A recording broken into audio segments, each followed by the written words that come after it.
walang masyadong kinikita yung papa ko sa QC. Magpapadala siya, let's say, 500 for a week sa nanay ko. Pagkakasyahin yung ng nanay ko. Pero pag may lumapit sa kanya, mangungutang, let's say, walang pangkain, papautang niya. And then kami, mag-uulam kami ng asin, ng toyo at asin. Literally. Yes! Chichirya, name it. May paborito pa akong chichirya ang inuulam. Yung kiss. What's that? Chichirya siya na tigpipiso.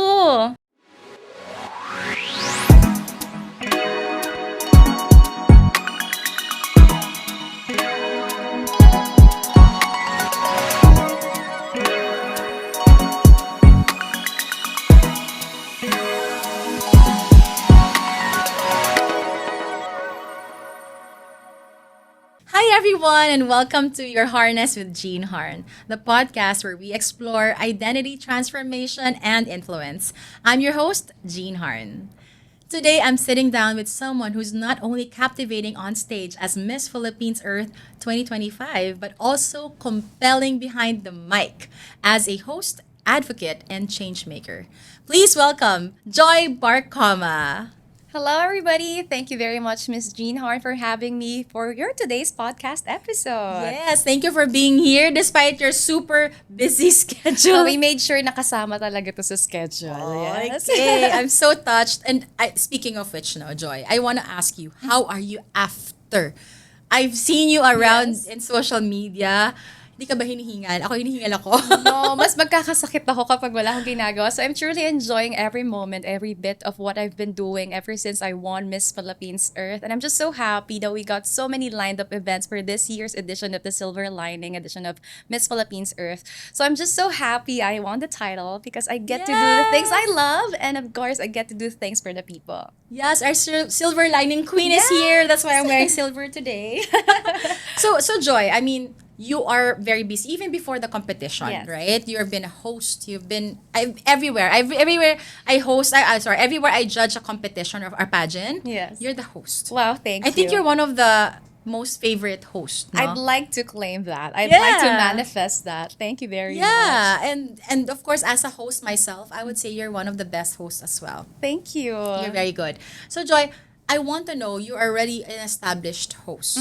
And ang dami ng schedule, busy ka na, working ka na. A lot of Yes. the people kasi would compete in a pageant because they wanted to do hosting or Yeah. modeling, but you are that already. What made you join? Simple lang. I don't want to regret anything in this life. So when I got the chance to join Miss Philippines Earth, I decided this is going to be my last shot. So why not? Let's When you do say it. last, because of the age? Yes, the age limit. We're the same. Yeah. So parang ako, okay, it's now or never for you. It's the sign that you've been waiting for because if you're gonna let this chance pass, it's never gonna come to you again. So sabi ko, okay, this is my moment. Let's do Yeah, this. because you joined other pageants before. Yes, Can you share with us, like, what was your first pageant? And then, if kaya mo pa ma-recall, Yeah. if marami ba, I don't know. Yeah. Ironically, I was supposed to join Miss Philippines Earth way back 2021 because back then I was supported by then Congresswoman, now USEC of Department of Agrarian Reform, my favorite boss of all time, USEC Nina. So she is an avid pageant fan. And she was Oh. like, you know what, you should join a competition. I was like, okay, I want to join Miss Philippines Earth. But then that time, it was going to be held virtually. And I don't want to, join a pageant. 2020. Yes, virtually. So I was like, ayoko ng virtual pageant. So let's see what else can I join. And Miss World Philippines came to mind. So I was like, ooh, hashtag joy to the world. So it was just like a fun Joy to moment the for me. world. Joy to the world. So, okay, let's do this. And it was a new experience to me because That was your first pageant? for national. Okay. Actually, national in such a way that I'm competing with girls who have competed regionally, who have been endorsed by their respective places. Because I've joined national pageants before, but for school, like Philippine Association of State Universities and Colleges. So it wasn't really that serious. When did you start? What was your first? What Oh. age? I started joining pageants when I was 12, 13 years old. We're the same barangay too. Oh my pageant gosh. level. So my mom Oh, just pushed me wow. to join because, hindi naman ako mayaman. So we're like, okay, join tayo for the prize. Yeah. Oh my gosh, and then really? I won. And then funny thing is that Malaki na ba price that time? that time the prize was around 20,000 pesos. Oh, So not pwede bad. na. Yeah, for a Oo. child. Yes, like, for a 12-year-old. Yeah. Automatic breadwinner. were you already a breadwinner back then? Yes, I was. 12? Not really. Parang nag-start ako maging breadwinner around 13, 14 years old when I used to like 1 year gap lang yon, Yeah. Joy. So I'd like to be so specific. 13. Yeah. That's so young. Yes. Can you walk me through that journey? I mean, I don't actually I can't relate. Okay. I'm a bunso kasi. And Oh, then, wow. Yeah, my family's like, You are the favorite Yeah. because you're the bunso. Yeah, I'd but like to. we're not rich, don't get me wrong, but my parents provided. So I was never a Yeah. breadwinner, at least at that age. So Well, yeah, how did it's it a happen? funny story now looking back. But before it was a sob story for me because we used to live life comfortably, and then came a challenge for my family wherein my dad lost his job, and then we lost our business. What was your dad before? I mean, what was He he doing? is up until now he is a watch technician, but before he used to work for a company and he does so well. Pero yun nga, so came the loss of his job, came the loss of the business of the company, and then they had to, go separate ways. So naghiwalay yung mama and papa ko. And then we had to transfer to Antipolo. So we're starting from scratch talaga. So walang-wala kami ng So you're with your family. mom. Yes, and with my 5 other siblings. So, yeah, I'm the eldest of 6. Oh, wow. I'm the panganay. Oh. So, that time, we're starting from zero, literally. As in, dumating kami sa point na wala kami talagang maulam. Ganong level. No way, so 13, what was the job that you can do? Kasi sobrang blessed ako na mukha akong foreigner. So I was approached when I was much younger sa isang fast food chain. I was like, hi, I'm an agent for this. Do you want to do commercials? And I was Yeah. like, okay, let's do that. And then there came an audition for an extra para sa isang series sa isang TV channel. And I got the role of an extra, like the regular student of that series na Can you name program. it? Love University. Okay. Parang nandun sila, Nash Aguas, may going bulilit kids. So there is a series called Love University and I was a regular student that time. Tapos, ang shooting days namin, always on Monday. So, lagi akong absent every Monday sa Paano school. yung school? Like, are they Nag-excuse allowing- lang ako. Kasi I had to choose. Okay, hindi ako papasok. Sayang naman yung Right. tae. And you have to pay for your tuition too. I was studying noon sa isang government school naman siya. So okay lang. So, scholar. libre naman siya. But the challenge is that sobrang sacrifice siya. Kaya nga sub-story siya sa akin before, funny story siya now. Kasi imagine, ang TF namin doon is 1,500. Magka-cut yung talent agent. So, magiging 50% siya. Tapos may cut pa yung nag-recommend sa akin. Wait, hold on. Hold back. Wait. 50%. Yeah, so 750 na lang. Tapos, Wait, ba't ang laki nung cut? I don't know. That's the thing that they used to be practiced before by agents. Na hindi ko naman kasi alam because I was a kid. Wrong agent. Yes. Who are you? That's just kidding. Yung But that's too much, Yeah, ha? and then yung nag-recommend will get 250 pesos. So, 500 matitira sa akin. I live in Antipolo. For how long is the shoot? Whole day. So, puyat na ako pag uwi ko ng Tuesday. And I live in Antipolo. And actually not Antipolo. Border na siya ng Antipolo and Baras. That far? That far. So, namamasaya ko, pupunta ako ng studio, 100... Not alone with your mom. No. 13. Yes, I used to go there. No way, jeep? Yeah. Oo, magta-tricycle ako palabas and then mag-jeep ako 13? ng Kogyo. Yes. Shucks, I have to keep on repeating that. Yeah. I can't imagine. Kasi may sasabihin ako, meron before, may service from our place, from Baras, bababa siya ng Quezon City. And then from Quezon City, magko-commute na ako papuntang Timog. And your mom allows you. Yes, kasi nga, parang wala kaming choice. And then may siblings, may bata akong kapatid, may baby kaming kapatid. So, yun siya. So, mauwi ko lang ng pera from that whole day of shooting, 300 pesos. Oh My God. Pero it's a big help na for my family. Where does it go? The 300 is for food. Binibigay ko kay mama. So, yes, pagkain namin Pagkain siya. na Baon sa school, ganyan. Pero that time, it was a big help for my family. Pero yun nga, I was enjoying. Parang feeling ko nun, okay, parang marami akong kilalang artista, nakikita ko sila. Right. So, I had a different perspective of that life. Pero now, looking back, sabi ko, oh my God, tuwan-tuwa na ako sa 300 pesos. Pero, alam mo yun? Joy, so how long did you do that? I transferred second year high school. So siguro mga 1 year din. Okay, and then after that, what was the next job of Miss Joy? So after that, I graduated na. So the second year ako nag-transfer. So third, fourth year ginawa ko yung pag-extra. And then after I graduated, I moved back to Quezon City. I lived with my dad naman. So after noon, tumira ako kay Papa.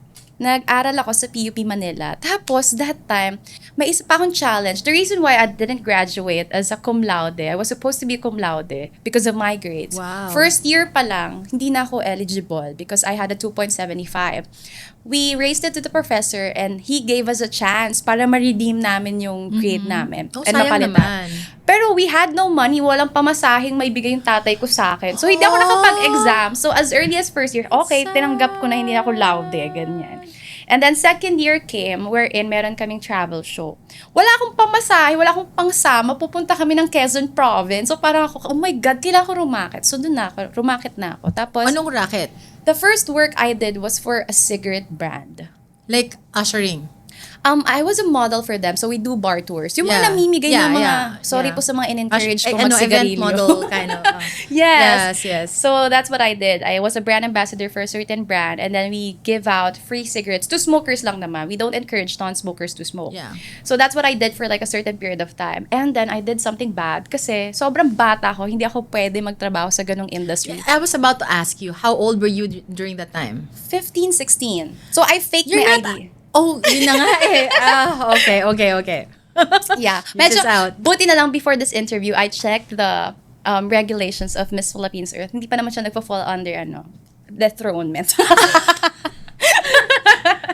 Don't worry. Yeah. No, but it's amazing to know. Like, honestly, I also have that kind of story Yes. where I changed my age Yeah. to an older age because I joined the competition naman on TV for Oh, wow. Itbulaga. TV Babes. TV base. I have I feel like there's so much resemblance in Yes. our life stories. I started my journey in my pageant journey at 12, my first pageant. But yeah, being a breadwinner is not there. And the Yeah. 13-year-old riding the jeep on your own, hindi ko Yeah. pa kaya yun. Parang nag-commit ako, I think start ako nag-commit 15 years old. Now I have a daughter who's 16. I'm so scared to let her commute. But I feel like, So- siguro naman it's much different now as compared to before. That's Parang mas true, mahirap yeah. mag-commute ngayon. I feel like, medyo mas maraming delikadong Oo, tao. ngayon. Okay, so okay, looking back, those are the tough times. Yes. Are you saying, can you say now that these are the success times? Yeah. I'm privileged now. I'm very much happy to say that. I'm very blessed to have a privileged life now because I get to provide for my family. I'm still the breadwinner of the family, but now I get to provide things that I didn't get to provide for myself way back when I was much younger. So now I feel so blessed that I get to send my brother and sister to a private school. I How have many are you sending to school now? 5. No way! Yeah, so graduate na yung isa. And graduating yung Congrats! third sister ko. Magna cum laude ang kapatid kong pangatlo. Pero she studied naman sa Polytechnic University of the Philippines. Also, Same yeah. School as mine. Alma mater mo. And then the third sibling, yung pang-apat namin, naging lalaki namin, architecture sa PUP, and then the bunsong lalaki and babae, now private school sila.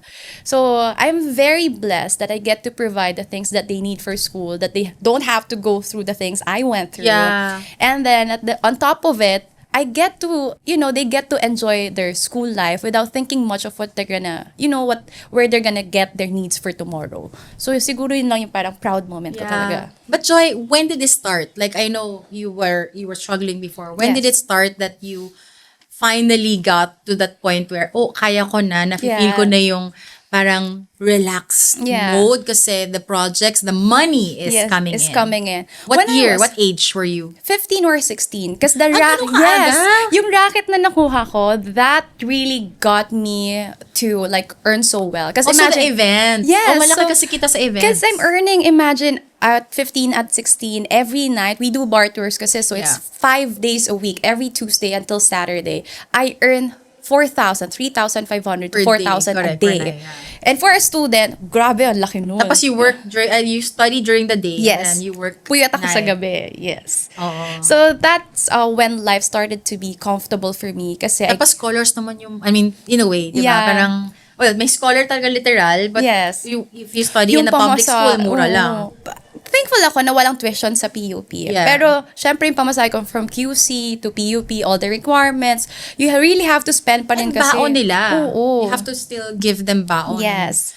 My God, I know you've been such a good child, but of course, I know you were raised well by your mom. Thank you. I want to know, what is she doing? Why ikaw yung lahat ng umako na responsibility? Thankfully, that time na may trabaho yung mama ko. So, yung papa ko is still doing his business, still watch technician, although it wasn't really doing well that time.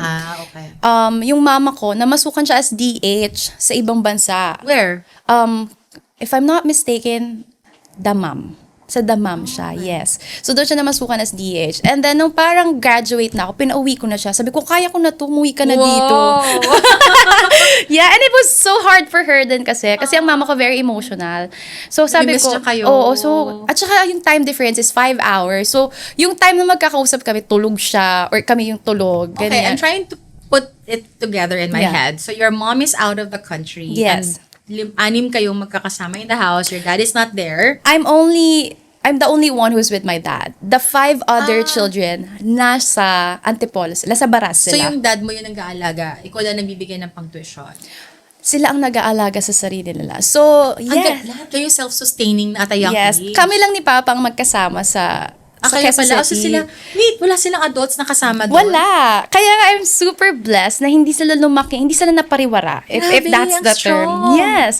So, yung second child, yung kapatid ko who graduated as summa cum laude, who is now a teacher, siya yung naging ate, nanay, and tatay ng family. Starting at what age? Mga 13 din, gano'n? Yes, mga ganon. Iba. While yung nanay ko na sa ibang bansa and yung dad ko kasama ko sa QC. So, Amazing. yun nga, sub-story siya for some. Pero sa akin parang funny na lang siya na parang, hi, salamat Honestly, walang... it's inspiring. salamat walang na naligaw lang landas sa amin. Ganon. Yeah, that's good. Would you say that where did you get all these strength from? Like, is it from your parents or just because of the situation or talagang innate sa inyong kids? I yung feel ganitong like I qualities? saw that kind of strength from my mom. Mm-hmm. Yung mama ko kasi, everything she does it for the family. At sa kanila ko nakita, in fairness naman sa nanay at tatay ko, sa kanila ko nakita na kahit walang-wala na kami, nag-o-offer pa rin sila ng help sa ibang tao. Imagine, walang masyadong kinikita yung papa ko sa QC. Magpapadala siya, let's say, 500 for a week sa nanay ko. Pagkakasyahin yung ng nanay ko. Pero pag may lumapit sa kanya, mangungutang, let's say, walang pangkain, papautang niya. And then kami, mag-uulam kami ng asin, ng toyo at asin. Literally. Yes, chichirya, name it. May paborito pa akong chichirya ang inuulam, yung kiss. What's that? Chichirya siya na tigpipiso. Diba? Siya parang cornic siya, ganon? Para siyang chichirya na may hangin yung loob. Pero sobrang alat niya. So, perfect na to pang ulam. Laban na to. I know. Patry mo sa akin next time sa labas. Hindi ko alam kung meron pang kiss hanggang ngayon. Bago na yan. Don't get me wrong, hindi ako mayaman. May sari-sari store yung lolo ko before, Yes. pero wala pang ganun brand. Yan, may kiss siya. Alam nila yan. Kung mahilig kayo sa chichirya. Bago na yan siguro nga. Okay. So Joy, I wanna know, as a young girl nga, you've been very strong. Yes. And very masipag talaga, Thank you. hardworking na breadwinner. What would you like to share to us if you were to talk to your, pang pageant Wow. question, to your younger Yes. self now? Like, what advice would you tell her? Wala now? akong advice. Kasi I feel like if going back to that same situation, I do things, the same things I did. Or message na lang. What would you say to your Galing younger mo, self? girl. Ah. Galing mo talaga. Oo. Parang kahit na sabihin nila na, ay, no, I'm super proud of myself. Ang galing mo. Kasi imagine you were able to surpass that experience and you were able to really power through that. So, mahirap siya for a kid. Mahirap siya for a child. Let alone for someone like me na parang, oh my God, galing ka sa okay na buhay. Every week you Right. go out with your family to the mall and then in a snap, biglang lilipat kayo sa relocation site. It was a relocation site. So, parang ako, okay, ano na? Ganun siya. You So, know, ang Joy, arte-arte ko sa neighborhood namin. I want to share with you, the first time I saw you, Yes. when you hosted Binibinit Ginong Muntalban, that's the first time we met. Yes. I really thought you were rich. I really thought you have that kind of vibe. Thank right? you. Like, she doesn't look like coming from that kind of story at all. Like, the way you talk, I guess, and you carry Siguro. yourself. But Thank the you. beauty. Nakakadaya Pero, siya. like, kasi, diba, if you come from humble beginnings, Yeah. how would you say, did you teach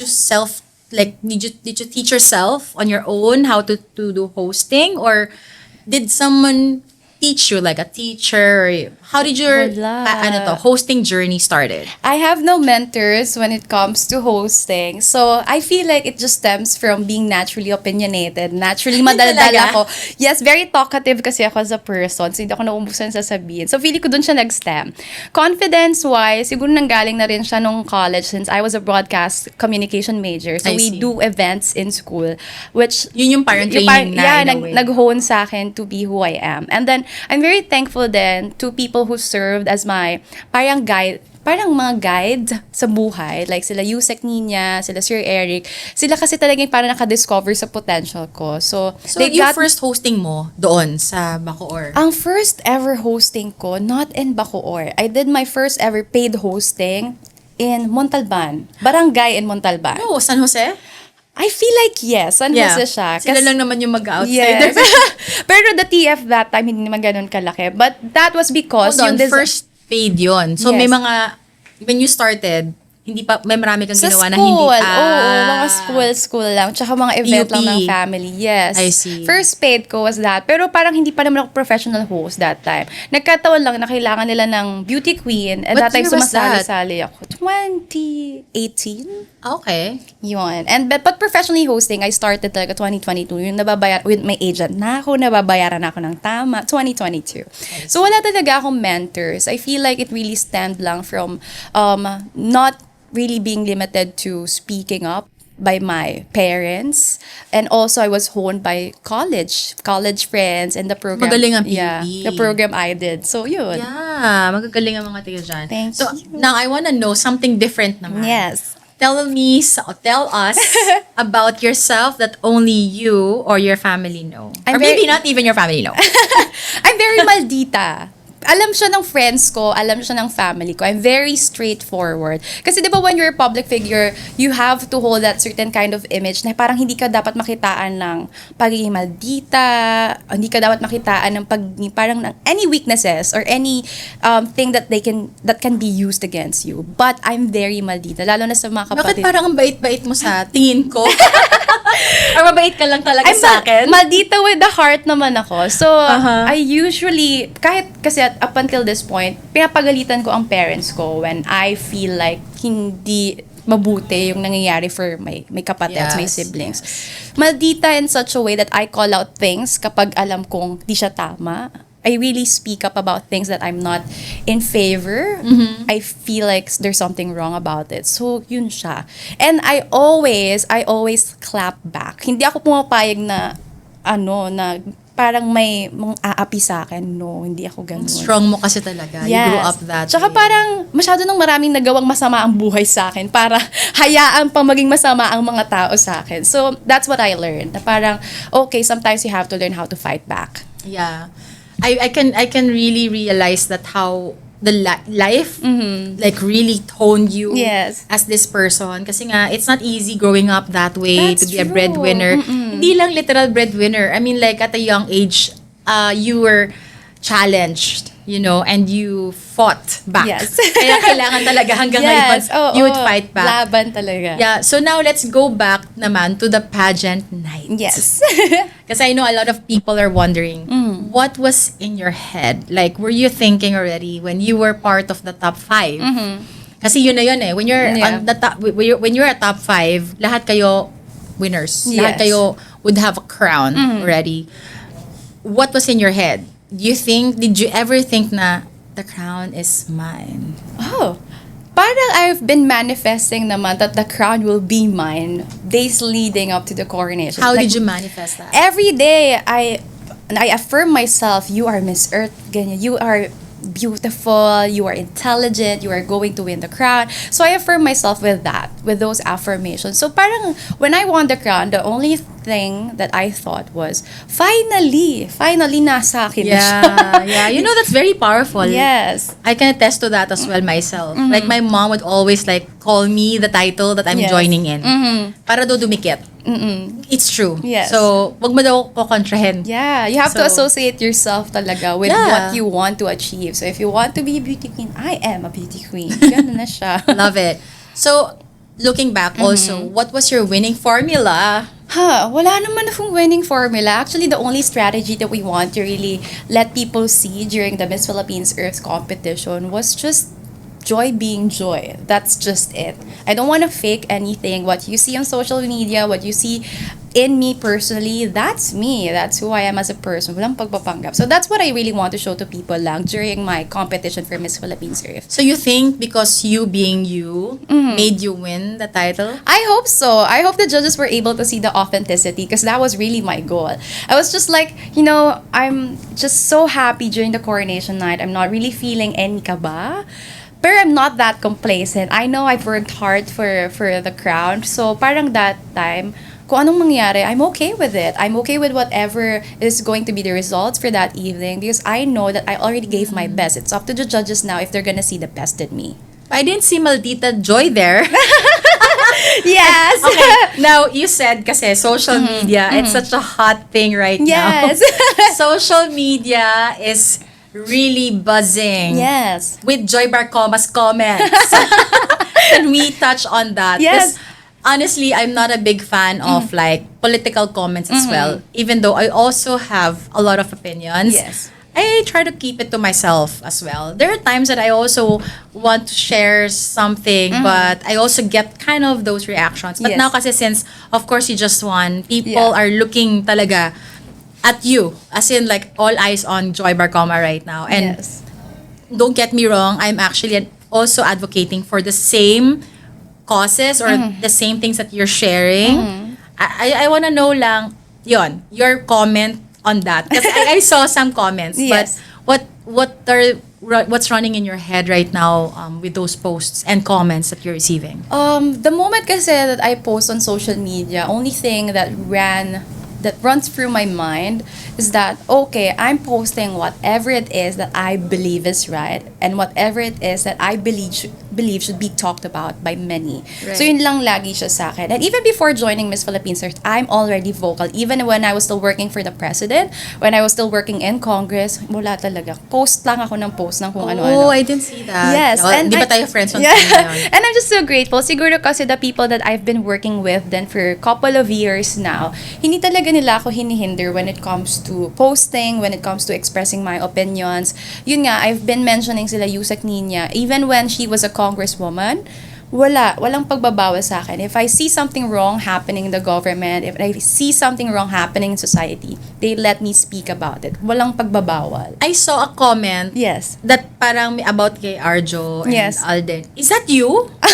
It was a meme. Kasi before, Kasi parang iba yung tone. Iba yung- I'm sorry. iba yung typings. Iba yung typings, the wordings. I was so I don't think it's so not joy, pero Yeah. you reposted that. I saw a post and I thought they're mimicking you lang. But I saw it in your story recently Yes. and I'm like, is this really joy? It was a meme. Kaya natatawa ako when some pageant pages kasi was able to pick it up and they put a caption na nagalit daw ako or parang nag-express Kasi ng favorite dismay. mo, si Alden. But it was a meme.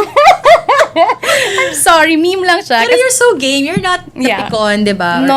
anything. Parang if papatol ka kasi tapos hindi mo kaya, ikaw ang kawawa. So, growing up with a lot of siblings, parang hindi na ako mapipikon sa buhay na to.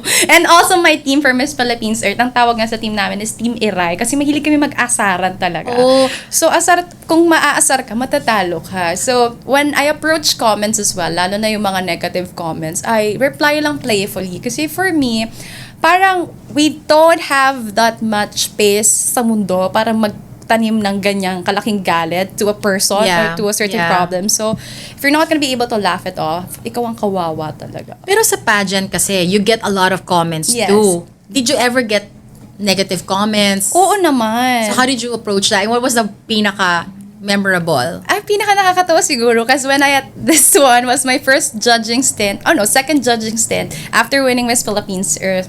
So I was standing alongside the crowned Miss Universe Philippines, Atisa Manalo, and she was wearing heels. Magkatabi kami, naka-rubber shoes ako. So ang laki ng height difference namin. So people were like calling me, ang liit niya. And I was like, oo nga, ang liit ko dito. So alam mo yun, kesa kontrahin ko pa sila, affirm ko na lang, totoo naman eh.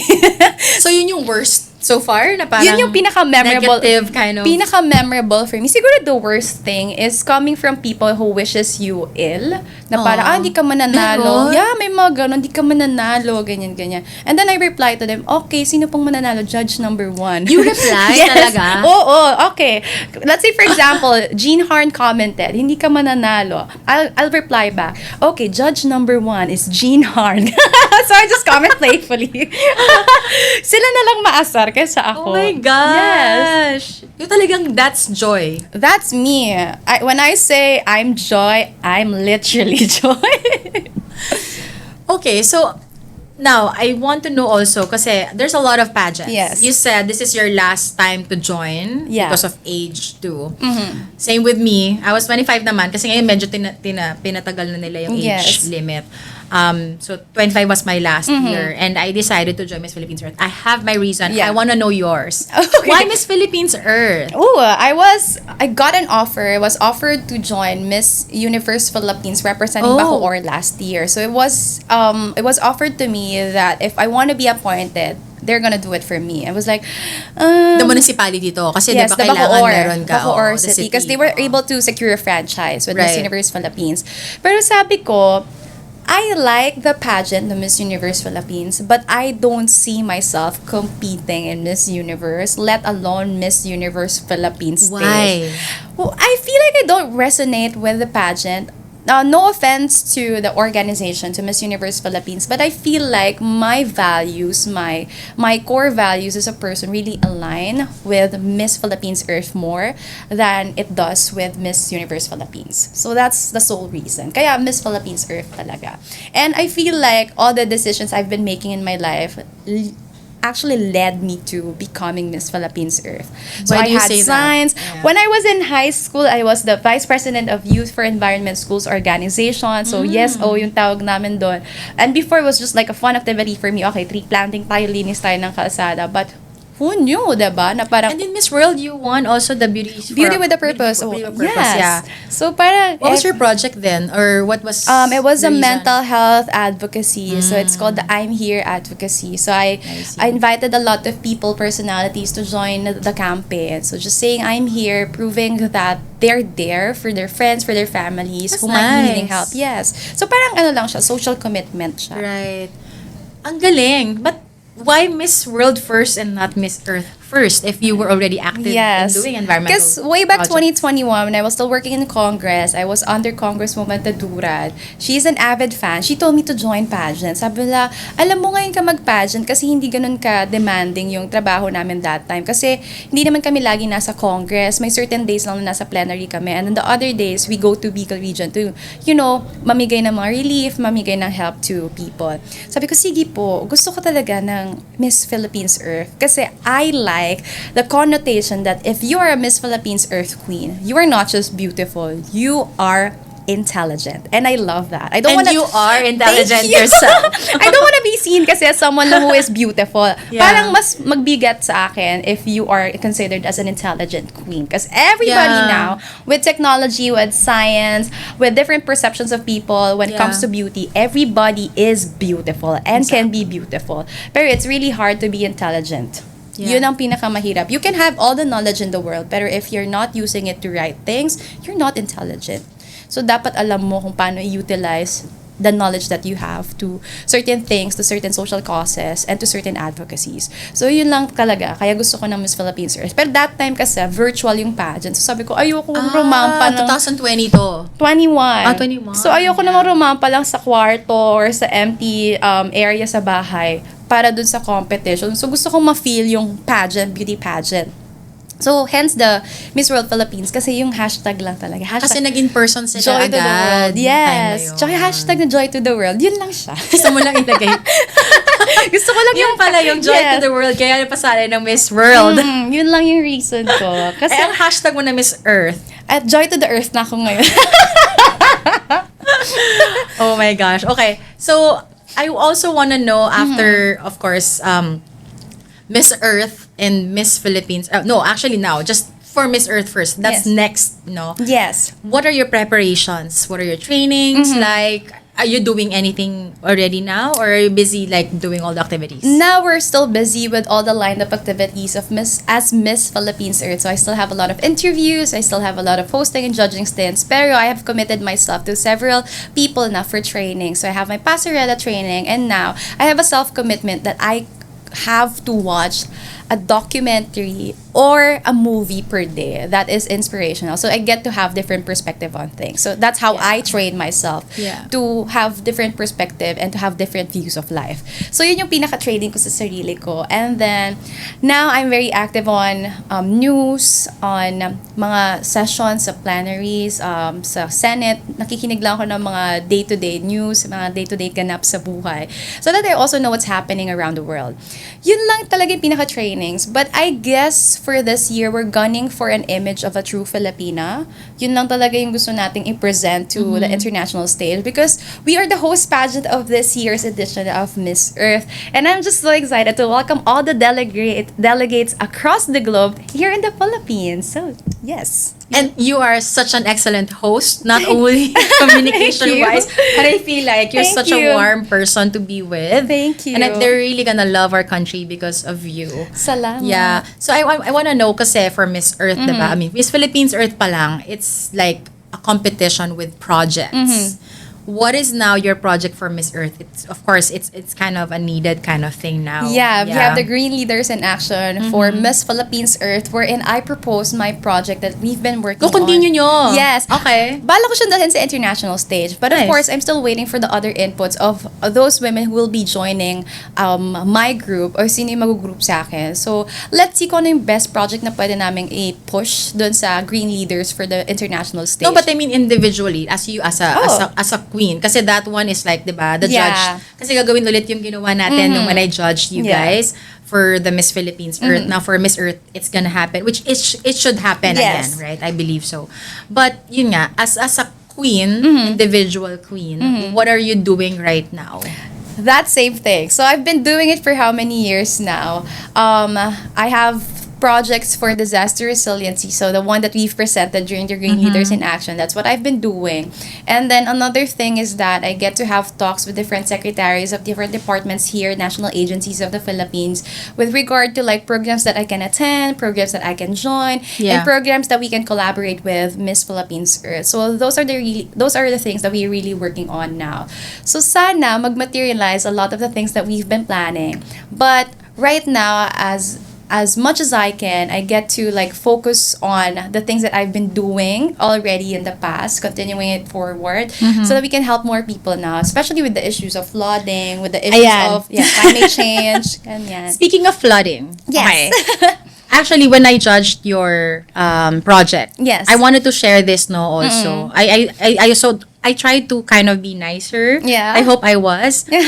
You were? Yeah, talaga. Yes. Thanks. So yung project kasi nila is yung boat, Yeah, no? Bangka Buhayan. Bangka Buhayan. So that is it's made of trash, Yes. right? With like a special process that's coming from a company that you partner with. Yes.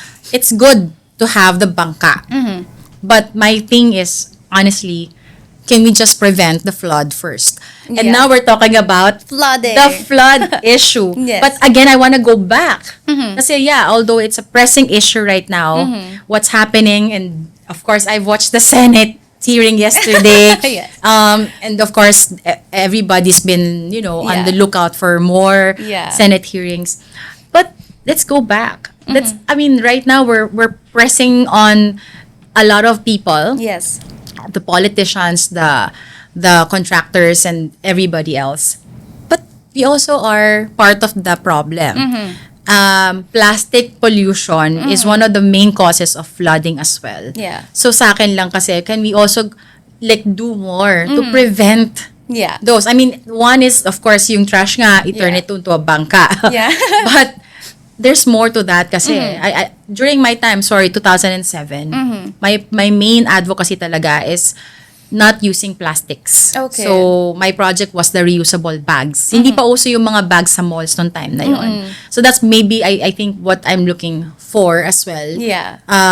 Because yun nga, we cannot really stop nature to give us all these typhoon and, the Yeah. flooding is really because nga, the sewers are really clogged, right? With a lot of different plastic bags that we have and we consume on a daily basis. So, I think, yun yung for me, personally, it's really a Yes. pressing issue Of course. that we have to look into. It is really a pressing issue, and I feel like we play an individual role when it comes to taking care of the environment Yeah. and being part of the problem, especially sa flooding. So we cannot really rely on flood control projects of the governments. And I Yeah. feel like the energy that we've been putting doon sa discussion of flood control projects, i-divert na lang natin siya into, being an actual solution to the problem. But syempre, kailangan pa rin yung hearing. Yes. Pero I feel like we've been exerting so much energy into that discussion that we tend to forget that there are other things that need to be attended to. Hindi lang yung flood control projects. We also have to look into the environmental projects of the government. So other departments as well that are concerned when it comes to climate change and climate protection. So dapat sinisilip din natin siya, not just solely on the projects that the contractors are involved in and involved with. So yun lang siya. Siguro, there are a lot of things to be talked about, Yeah. but we're so grateful that we're starting to recognize the problems in our environment, in the government, in the society. It's about time actually. Yeah. I think this has been a running issue. It's an ongoing issue. And it's about time that Yeah. the people are aware, number one. Number two, umamin na ang kailangan umamin. And I guess it's more like the politicians talaga, when you get into that position, sometimes even if maganda yung intention mo talaga, when you're starting out, Yes. you have to get into the system. Of course, or Yun the yung mahirap system will dun. eat you. Kaya nga, it's a systematic corruption siya. Yes. So, hindi lang siya problema ng contractors, hindi lang siya problema ng mga district engineers, ng mga regional directors. It's a deeply embedded problem. It's a deeply embedded corruption na sa Philippine government natin. So if you want a total reform in the Philippine Yes. government, we need to vote the right people. Yeah. And that's another discussion that we need to really talk about. Kasi if we elect the right people, then we also have to have intelligent Now, voters. I have a lot of pageant questions for you. You still believe in politicians in general now? I'd like to believe the concept of good governance, and I've been seeing a dim of light, a dim of hope from several elected officials. Let's say for Naga City, we have the then former Vice President of the Philippines, Leni Robredo, who is first order when she sat is zero tolerance for corruption. That is a good move. It's always gonna be said. Yeah. But is it always It's being implemented. done? It's implemented in Naga City, so they Okay, have an good, good, application good. na in I Naga hope City. I want to believe so. Yes. Okay, sorry, I have I'm- high hopes. I have high hopes. And That's then there comes Vico Soto, who first talked about the Discayas. There comes Mayor Benjamin Magalong of Baguio City, who talked about the kickbacks of the contractors, the government. That's nice. So we have hopes from these officials, and that stemmed from people who voted for the right ones to be elected. So we owe it as well to the people. We don't owe it to Mayor Lenny. We don't owe it to Mayor Vico or Mayor Magalong. We owe it to our people kasi they were intelligent voters during the election. But you know what's sad is because even if there's good like candidates, Yes. the people are being bought. Yes. So yun yung isa pang part. I mean, we always complain about, oh, this person Yes. did this or that. The politicians are like this and like that. But taong bayan pa rin naman ang naglalagay sa kanila or... That's you true. know. As much as I'd like to also believe that and blame the people for voting the wrong people to have a seat, let's say in Senate or in Congress, I'd also like to give a highlight that it comes from educational crisis. We cannot really take it out, or we cannot really take it against our people as to why they have decided to vote for a certain candidate or certain official, even if we know that they are not backed up by right credentials. Kasi it stems from educational crisis. That's why we have to empower our people by quality education. Kasi if nakarely sila sa gobyerno, if nakarely sila sa certain politicians that give them money during elections, and they see that as, oh, buti pa ito nagbibigay, that really rigs the system up. Yeah. So we have to empower the people. And it's a privilege now to have quality education. So we really have to push people to rally for better government system by teaching as well other people to vote for the right people. Tayo na lang talaga mag-encourage sa isa't isa because hindi nila itataas ang budget if they know that, parang giving much more budget sa education system natin will produce more intelligent voters. Politicians don't like intelligent voters. So we as... That's another problem now. The educational system kaya is tayo another problem. dapat, it's our role, especially Yeah. beauty queens, we have the platform, it's our role to empower our co-citizens, the citizens of the Philippines, to be educated. Hindi naman kailangang knowledgeable when it comes to math, science, English. Hindi eh. When it comes to, recognizing lang when tama na, recognizing lang if this is wrong already, and recognizing lang if you're voting the right people to have a seat sa Senate, sa Congress, or even sa presidency. So, ang solusyon talaga dyan is to have better and quality education. Yun siya. Okay, my next question now, speaking of education. Yes. Kasi iba yung education before and now. Yes. Now there's technology. There's more advancement in a lot of different things. Yes. What would you say is a better education then or now? I feel like we have better education now because we get to have a lot of access to technology. Mas madali ang buhay ngayon. Ang mali sa atin now is we don't have better education implementation. Okay. Yun ang problema. Because when you take a look at the syllabus ng high school, college, okay naman siya eh. And kaya nga tayo may senior high now because we want to be aligned as well with the global standards of education. Kaya meron tayong senior high. The problem is yung implementation natin. If hindi natin na-materialize yung idea of that concept of having quality education, then it's going to be a problem. So yes, we have more access now to ideas. We have AI, we have social media, we have Google, we have lots of means to get information and to be knowledgeable. Pero hindi ba nagiging tamad tayo more because of those things? I feel like it's about time to really blame the system. Nasa sistema kasi talaga or how siya. you use technology for your advantage. Yes, and yun nga talaga ang idea ko ang take ko talaga dito, Miss Jeanne, is we cannot really take it against these people because it also, their environment as well affects their way of living, the way they approach education, the way they see privilege as people. It's going to be different based on where you grew up, based on the society that you grew up in, and based on the government that molded the system that you are part of. So yun talaga yung kailangan nating i-instill na dapat hindi natin sinisisi yung mga tao when they vote for the wrong people, when they take advantage of their education. Kasi dapat kasama na siya sa kultura natin. And if the culture that we have now is culture of corruption, culture of uneducation, culture of pagiging tamad, then it's really gonna be hard for us to have progress and to move forward. So, yun siya. So, Joy, you sound like a president in the making. My next pageant, pang pageant na to, preparation na. My next question is, if you were to become the president of the Philippines right now, with all the pressing issues we've talked about, Yes. the flood control projects, we've talked about education issues, we've talked about environmental issues, what's the first thing you're gonna focus this week? Education talaga. I feel like if you have an educated country, things will be easy, breezy. Kasi if you have an educated people, it's gonna be easier for them to have more privilege in life when it comes to job opportunities. And I feel like if you have educated people, a lot will opt to go and do public service. Let's say doctors, farmers. I feel like kasi that's really the problem. Now people want to graduate lang for the sake of earning after graduation and then provide for their family. But if they have a different perspective on education, that everything will be provided for them and it's quality education, life will turn out differently for them. Because they have better understanding of life. And they have better understanding of the plights of the people around them. So, yun talaga ang pinaka-pressing issue that I believe any president should look into.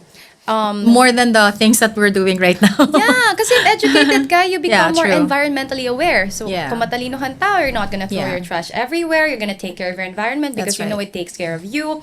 If you're an educated person, you know what to do when you feel sick. You know where to go. You know where to ask for help. Diba? Hindi na siya magiging... It's still gonna be a problem money-wise. Pero, if you have an educated people, things are going to be much easier for them. You have to give them a leverage in life. You have to give Yes. to give people a jump start.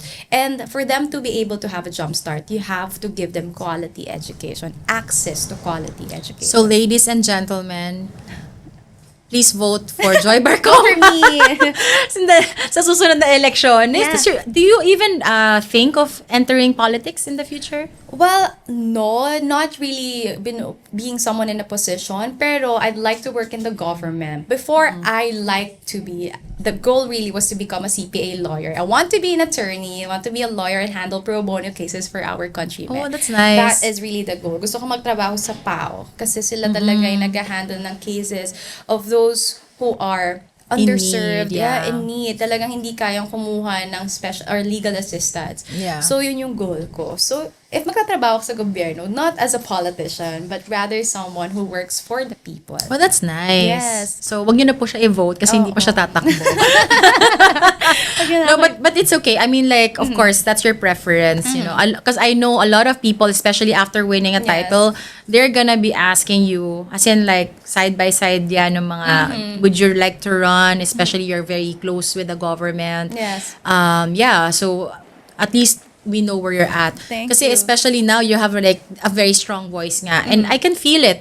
Yung mga comments nga, dun sa, balikan natin ng contest, or hindi ko ma-let go yon. Yes. I wanna know lang, parang may something ka talaga na hugot. Saan nanggagaling yung willingness mo or parang the voice that you're voicing out right now? I feel like it's more than just the comments that you're Yeah. putting out there. Parang talagang you really are very strong in terms of voicing out something that needs to be voiced out.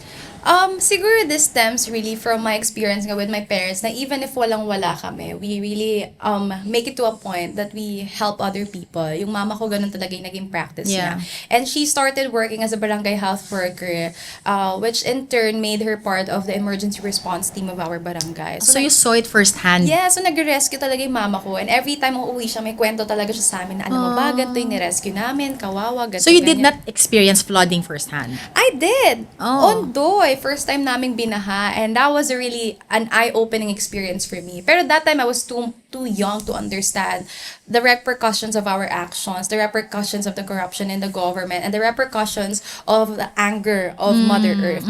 So I was too young back then. Pero nung pandemic, doon talaga ako namulat na parang, oh, I have to do something. Because imagine we're gonna go to Bicol region, we see people struggling every day. We see people talaga na talagang kapag nakikita nila kaming darating na may ayuda, talagang nagkakagulo sila because that is the Yeah, only hope that yeah. they're looking for. Kasi ang hirap mabuhay that time. You are not sure kung ano mangyayari bukas. You are not sure if you're gonna be healthy tomorrow. Kasi COVID Yeah. is fast rising that time. You're not sure where to get food on your table kasi wala kang trabaho. Livelihoods were basically, natigil siya lahat eh. Essentials lang ang nagkakaroon ng trabaho that time. So, sobrang hirap niya. Kaya yun yung personally hugot ko. Kasi it's unfair for people to go through that hardship just because of, some people would like to benefit from... And get that lifestyle. Oo, diba? And enjoy that life while seeing your fellow countrymen struggle every day. Hindi siya fair for me. So, yun ang hugot ko sa buhay. And not only that, people dying Oo. due to flood, diba? And imagine, parang hindi ba nakakakonsensya that, let's say, Noche Buena, you get to eat whatever you want to eat. Ihanda nyo lahat ng kailangan nyo ihanda Noche Buena. But there are people na walang makain sa Noche Buena, and that Yeah. is one of the biggest events sa buhay ng isang Pinoy, di ba? Every Correct. time we get to a point na sana meron tayong mahanda every special celebration. So, yun yung pinaka-unfair for me. Kaya nga sometimes nagigilty ako kapag ang dami kong kinakain. I get to buy whatever I want to buy. I get to eat whatever I want to eat. Because I know, the back of my mind, may mga taong hindi mabili yung gusto nila, hindi makakain kahit gusto nilang kumain because they simply don't have the means. Right, right. And of course, you know it already because you struggled the Yeah. same thing. Okay.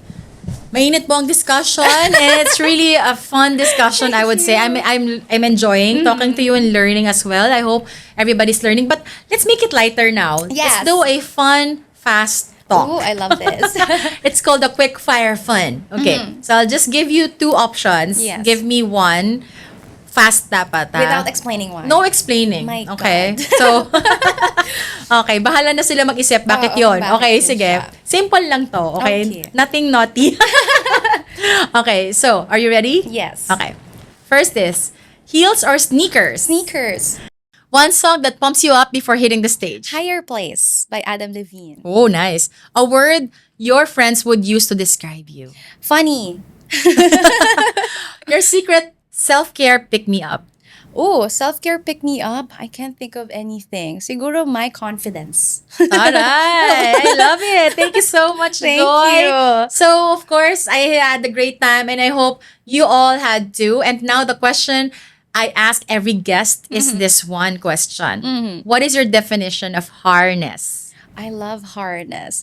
Ooh, I love that. You have such interesting surname. But my definition of harness is really manifesting whatever you want to achieve in life. That's my definition of it. Whatever you want, you ask that from the universe, and the universe will give it back to you. So your energy really matters. Whatever you do to other people is the same thing that you do to yourself. Love it. Yes. Very well said. Thank you. Our Miss Philippines Earth 2025 and of course, hopefully our next Miss Earth 2025 silver lining. Oh my Thank goodness, you. I'm having goosebumps. Manifesting that. Manifesting. Oh, gawin natin yung lagi sinasabi sa mga talk shows. Sure. Who is Joy Barcoma? I'm Joy Barcoma, and I'm your next Miss Earth 2025. Yay. Ulitin natin. Dapat walang next. Walang next. Kailangan yung Miss sure. Earth. May Okay. parang unsure. May ano pa, uncertainty. Okay. Okay, let's do it again. Okay. Who are you? I'm Joy Barcoma, Miss Earth 2025. Love it! Yeah, let's manifest that. And please support Joy in her journey. Thank you so much, Joy, for being here with me. And Thank you very much. you're welcome. And bringing both your guts and your grace to this conversation. And of course, your journey is a reminder that, you know, with intention, we can truly harness our purpose. Ooh, And I learned a lot from you as thank well today. you. So to all our listeners, if joy moved you today, don't forget to like, subscribe, and share this podcast. And of course, follow Joy Barcoma in her social media channels. And remember that you are powerful, you are becoming, and you are harnessed. Follow me also in all my socials. And of course, if you want to guest in our show, comment down below. And of course, if you like this episode, please comment as well. So thank you so much again, Joy. And once again, ladies and gentlemen, this has been Jeanne Harn, your harness. You've been harnessed. Don't forget to share, subscribe, and show up as your best self. See you in the next episode.